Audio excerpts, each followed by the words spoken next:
बाद लॉकडाउन 4 जो है बरकरार है, जिसकी मियाद जो है बिल्कुल तय कर दी गई है केंद्र सरकार की तरफ से। लेकिन यहाँ पर आरोप प्रत्यारोप का सिलसिला एक बार फिर से जारी हो गया है, क्योंकि यहाँ पर अब कहा जा रहा है कि दूसरे राज्यों में जम्मू कश्मीर के जितने भी लोग हैं उनको उस प्रकार की मदद नहीं दी जा रही जिसकी उम्मीद यहाँ पर थी। चाहे यहाँ की केंद्र शासित प्रदेश के प्रशासन की बात हो या फिर उन राज्य सरकारों की बात हो, हम छत्तीसगढ़ की बात कर ले, वेस्ट बंगाल की बात कर ले, कोई भी मदद का हाथ जो है उन तमाम लोगों के लिए आगे नहीं बढ़ा रहा जो जम्मू कश्मीर से ताल्लुक़ रखते हैं। बात करने के लिए रकीब खान मेरे साथ, इनसे बात करेंगे। क्या लगता क्या है कि इस समय जिस तरह से आरोप का सिलसिला है, कितनी मदद पहुँच रही है?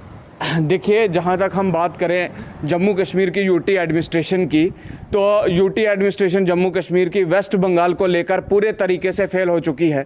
वेस्ट बंगाल में हमारे 6000 लोग जो है वो अभी तक फंसे हुए हैं जो जम्मू कश्मीर के हैं, लेकिन सरकार की तरफ से वेस्ट बंगाल के लोगों को कोई भी तसल्ली अभी तक नहीं दी जा रही। और जो वेस्ट बंगाल को लेकर न्यूडल अफसर तलत परवेज जी जिन्हें किया गया है वो पूरी तरीके से फेल हो चुके हैं। वहां पर बहुत से लोग ऐसे हैं जिनके पास खाने को कुछ नहीं है, जिनके पास रहने को कुछ नहीं है, और सरकार ने अभी तक कल वेस्ट बंगाल की तरफ से कुछ लोगों को कॉल जाती हैं और कहा जाता है कि आपको सुबह हावड़ा स्टेशन पे आना है और वहां से अपनी टिकट कलेक्ट करनी है। लेकिन जब आदमी 12-12 घंटे का सफ़र तय करके, जो आदमी सिल्लीगुड़ी से हावड़ा के लिए गया, उसने 12 घंटे का सफ़र तय किया। 12 घंटे का सफ़र तय करने के बाद जब वो हावड़ा स्टेशन पे पहुंचता है, करता है कि भैया मेरी टिकट का क्या है, तो वहां से कहा कोई भी ऐसी इंफॉर्मेशन नहीं है। और जिस नंबर से, जिस वेस्ट बंगाल के हेल्पलाइन नंबर से कंटिन्यू सरकार के नंबर से फ़ोन आ रहा था, उनका कहना है कि हम सरकार में कंप्यूटर ऑपरेटर के तौर पे काम कर रहे हैं। हमारे पास हमें सिर्फ ये बोला गया था कि इन लोगों को ये कॉल करके कह दो और इनको बुला लो। लेकिन जहां तक मैं वेस्ट बंगाल की बात करूं, अभी तक जो है गवर्नमेंट की तरफ से उनको वैकेट करने के लिए कोई भी डेट तय नहीं की गई है। उसका सबसे बड़ा कारण है फेलियर्स ऑफ न्यूडल अफसर्स। जितने भी न्यूडल अफसर्स हैं, चाहे कुछ न्यूडल अफसर्स ने बहुत अच्छा काम किया, लेकिन वेस्ट बंगाल के ज़मन में हम अगर बात करें, छत्तीसगढ़ के रिलेटेड हम बात करें, तो बोथ न्यूडल अफसर आर टोटली फेल्ड। उन्हें ये है कि उनको करना क्या है। इवन ये दोनों ऑफिसर अपना फोन तक बंद रखते हैं और किसी भी जरूरतमंद शख्स की कॉल तक उठाना मुनासिब नहीं समझते। और जितने भी गवर्नमेंट पोर्टल्स पे मेल्स कंटिन्यू वेस्ट बंगाल से, छत्तीसगढ़ से आ रही हैं, उनका भी कोई जवाब नहीं दिया जा रहा है। दूसरी, सरकार ने ट्रेन चलाई, जो हमारी मुरादाबाद से ट्रेन जम्मू के लिए आई, उसमें जो इनको सहारनपुर से बच्चे लाने थे, दोबंद के 180 बच्चों को सरकार का जो हमारा न्यूडल अफसर था जम्मू कश्मीर का, उसका और डीसी सहारनपुर का आपस में कोई तालमेल ही नहीं था। यानी कोऑर्डिनेशन की कमी और भुगतना लोगों को बिल्कुल कोऑर्डिनेशन की कमी थी, उनका आपस में कोई तालमेल नहीं था, जिसकी वजह से वो 180 के 180 बच्चे वहीं आज भी सहारनपुर में हैं और वो ट्रेन खाली आती है सिर्फ इन अफिसरों की ईगो की वजह से और तालमेल ना होने की वजह से। साथ साथ सबसे बड़ी परेशानी जो आ रही है वो ये आ रही है कि जो ऑफिसर से हमारे खासकर यूटी एडमिनिस्ट्रेशन की तरफ से जो लेफ्टिनेंट गवर्नर ने अपॉइंट किए हैं जम्मू कश्मीर में लेबर्स को वापस लाने का, लेकिन अगर आप ट्विटर पे देखें या मीडिया के पेजेस देखें, तो अगर आप ये 100 आदमी को लाते हैं और उसके फोटो का प्रचार इस तरीके से करते हैं कि जैसा इन्होंने बहुत बड़ा काम किया हो, लेकिन बहुत सी जगह पर, जैसे मैं उत्तराखंड की बात करूं, राजस्थान के कुछ पार्ट्स की बात करूं, मध्य प्रदेश में एक जगह की बात करूं, वहां से स्टूडेंट्स क्या करता है, रेंट्स पे बसेस करते हैं, 3-3 लाख रुपए, 2-2 लाख रुपए बसेस को पेड किया जाता है और उसके बाद वो अपनी स्टेट की तरफ आते हैं। और जब वो न्यूडल अफसर से बात करने की कोशिश करते हैं तो न्यूडल अफसर्स का रवैया ये होता है कि भैया आपको आना है तो आइए, आपको जो करना है करिए, नहीं तो बाढ़ में जाइए, हमें कोई मतलब नहीं आपसे।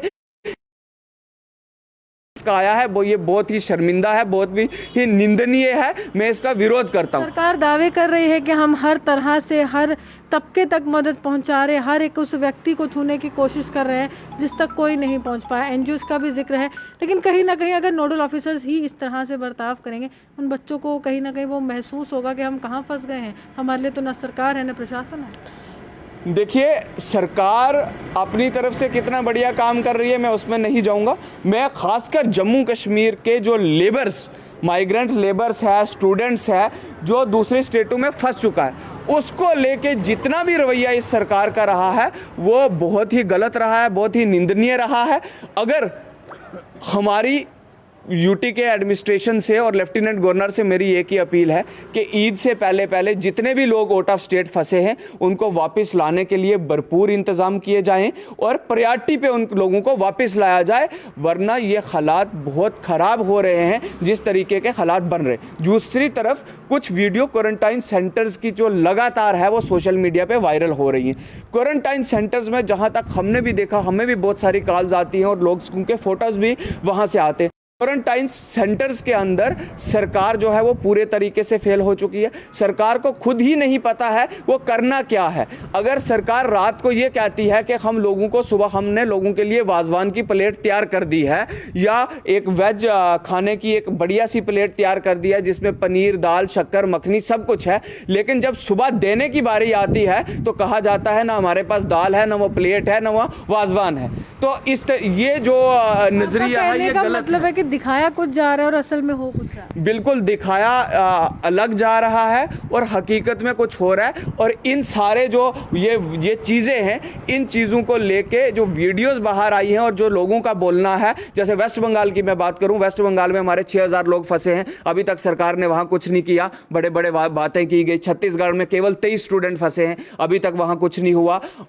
उसके अलावा बहुत सारी जगह जैसे राजस्थान से मध्य प्रदेश में जहां कांग्रेस एक तरफ बड़ी बड़ी बातें कर रही है कि हम लोग काम कर रहे हैं, उन्हीं के वहां राजस्थान में जो जम्मू कश्मीर का स्टूडेंट वहां से आ रहा है उनके लिए कोई भी प्रयास नहीं किए जा रहे हैं। बंगाल की बात करें, कुछ दिन पहले हमने एक खबर दिखाई थी, काफ़ी तादाद में लोग जम्मू में फंसे हुए एक होटल में, और वो खुद कह रहे हैं कि वेस्ट बंगाल की जो सरकार है नाकाम हुई है, वो हमें भी वापस नहीं बुला रहे हैं। आप कह रहे हैं कि जम्मू कश्मीर के बच्चों के साथ ऐसा हो रहा है, लेकिन वो अपने राज्य के नागरिकों के साथ भी ऐसा कर रहे हैं। देखिए, ये ममता बनर्जी